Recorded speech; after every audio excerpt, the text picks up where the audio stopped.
ರೈತನಿಗೆ ಇವತ್ತು 48,000 ಕೋಟಿ ಸಾಲ ಮನ್ನಾ ಮಾಡ್ತಾ ಇದ್ದೇವೆ.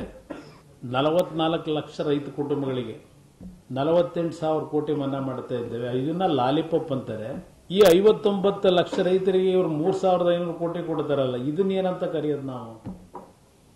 ಈ ಯೋಜನೆ ಅನುಷ್ಠಾನಕ್ಕೆ ಬಂದರೆ ಬೊಂಬೆ ಮಿಠಾಯಿ ಅಂತ ಕರೀಬಹುದು. ಇಲ್ಲ ಅದೆಂಥದೋ ಇದು ತಂದು ಕೊಡ್ತಾರಲ್ಲ, ಪಾಪ್ಕಾರ್ನ್ ಅಲ್ಲ, ಅದೆಂಥದೋ ಒಂದು ಕರೆಕ್ಟ್ ಕೆಂಪಿರುತ್ತೆ, ಸಣ್ಣದ ಒಂದು ಕಡ್ಡಿಗೆ ಸೇರಿಸ್ಬಿಟ್ಟು ಕೊಡ್ತಾರೆ. Cotton candy.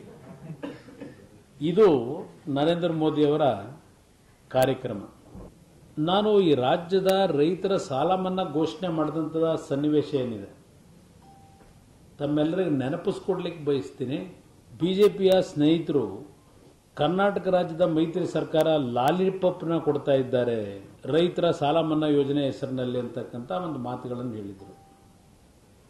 ಒಂದು ಬಜೆಟ್ ಇದು, ಅದು ವೋಟನ್ ಅಕೌಂಟ್ ಆದರೂ ಅಂತ ಕರ್ಕೊಳ್ಳಿ,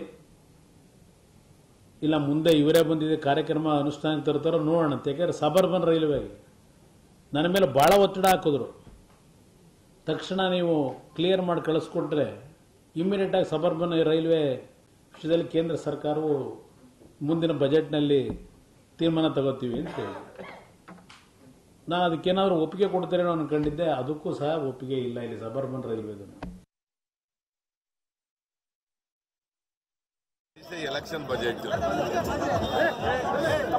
ಅವರು 5 ವರ್ಷಗಳಲ್ಲಿ ಮಾತು ಕೊಟ್ಟಂತೆ ನಡ್ಕೊಂಡಿದ್ರೆ ಇವರು ಈಗ ಹೇಳೋದು ನಂಬ್ಕೋಬಹುದಾಗಿತ್ತು. ಜನ ಇವರು ಹೇಳ್ತಕ್ಕಂಥ ಯಾವುದೇ ಭರವಸೆಗಳನ್ನ ಈಗ ಬಜೆಟ್ನಲ್ಲಿ ಏನೇ ಭರವಸೆಗಳು ಕೊಟ್ಟರು ಕೂಡ people will not believe it. ನಾನು ನೋಡಿದ ಬಜೆಟ್ ಪೂರ ರೈತರಿಗೇನೋ 5 ಎಕರೆ ಇರೋವರೆಗೆ 6,000 ರೂಪಾಯಿ ವರ್ಷಕ್ಕೆ ಕೊಡ್ತೀವಿ, ಮತ್ತೆ ಅನ್ಆರ್ಗನೈಸ್ಡ್ ಸೆಕ್ಟರ್ನಲ್ಲಿ ಕೆಲಸ ಮಾಡೋರಿಗೆ ವರ್ಷಕ್ಕೆ ತಿಂಗಳಿಗೆ 3,000 ಕೊಡ್ತೀವಿ ಅಂತ ಇವೆಲ್ಲ ಹೇಳಿದ್ದಾರೆ. ಮತ್ತೆ